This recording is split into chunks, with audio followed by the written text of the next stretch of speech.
जय हिंद साथियों, जिस तरह से आपको पता है आज सुप्रीम कोर्ट ऑफ इंडिया में 31 ऑफ 2020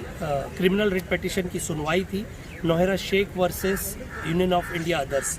जिसमें ये फैसला लिया गया कि अब तक जो 30 नवंबर लास्ट डेट दी गई थी क्लेमेंट्स को अपना क्लेम फाइल करने के लिए, तो बहुत सारों का शायद वेरिफिकेशन अभी तक कंप्लीट नहीं हुआ है। तो कोर्ट ने कहा है कि 30 नवंबर तक जितने लोगों ने क्लेम फाइल कर दिया उनका एक्सेप्टेंस हो जाएगा, लेकिन उसके बाद जो अब कुछ करना चाहते हैं उन्हें कोर्ट स्वीकार नहीं करेगा। अगर उन्हें डायरेक्ट हीरा गोल्ड ऑफिस में जाना है और अपने डॉक्यूमेंट्स दिखा के अगर वो उनको पैसा दे तो वो उनका लुकआउट है। जहाँ तक कि आज एक बात छिड़ी कि जिस तरह से लास्ट डेट में कहा गया था कि 800 करोड़ का एक बायर आया है और वो ये डेट को 800 करोड़ का एग्रीमेंट एक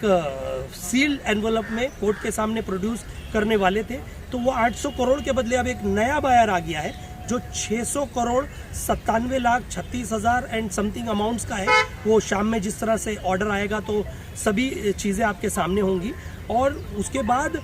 हीरा गोल्ड की तरफ से जाकर उस जगह पे एक बोर्ड लगा दिया गया था जिसे कोर्ट ने पूरी तरह से निष्कासित करने को कहा। कोर्ट ने कहा कि उस बोर्ड को आपको तुरंत निकालना होगा, क्योंकि उसके बाद तुरंत ईडी ने एफआईआर कर दी थी 30 नवंबर को हीरा गोल्ड के ऊपर, और साथ ही साथ ये कहा ये बोर्ड को आप तुरंत निकालिए, इस तरह की कोई भी आप ऐसी एक्टिविटी ना करें। लेकिन जिस तरह से अब उसमें मसला आके अटका है, 35 एकड़ कोई जगह है, कुछ एकड़ कहते हैं गवर्नमेंट के ताबे में है, कुछ कहते हैं कि वो ईडी ने सीज की है। ऐसी बहुत सारे एकड़ जगहें हैं, प्रॉपर्टीज़ जो अभी तक नौहेरा शेख के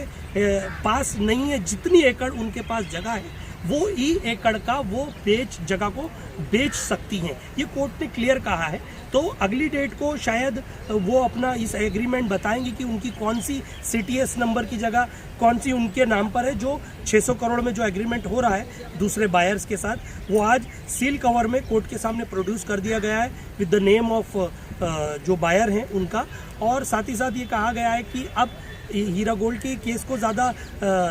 लॉन्ग नहीं खींचना चाहते हैं, तो उसके मद्देनज़र कि जल्द से जल्द इन्वेस्टरों का पैसा उन्हें मिलना चाहिए और ना कि अब रोज़ एक कोई एफआईआर। जिस तरह से उन्होंने एक नया एफिडेविट फाइल किया और उसमें कहा गया है कि मेरे ऊपर बहुत सारी प्रोसीडिंग चल रही है, क्रिमिनल प्रोसीडिंग, मेरे पर वारंट इशू हो रहे हैं और उस पर रोक लगाई जाए। जिस तरह से नौहेरा ने डिमांड की है कोर्ट से, रिक्वेस्ट की है या इसे डिमांड कहें कि मेरी बहुत सारी चीज़ें रोक लगाई जाए, मैं किस तरह से फिर पैसा दूंगी अगर ऐसी एक्टिविटीज़ मेरे ऊपर चलती हैं। जब तक ये रिट पिटीशन की सुनवाई फाइनल ऑर्डर नहीं आता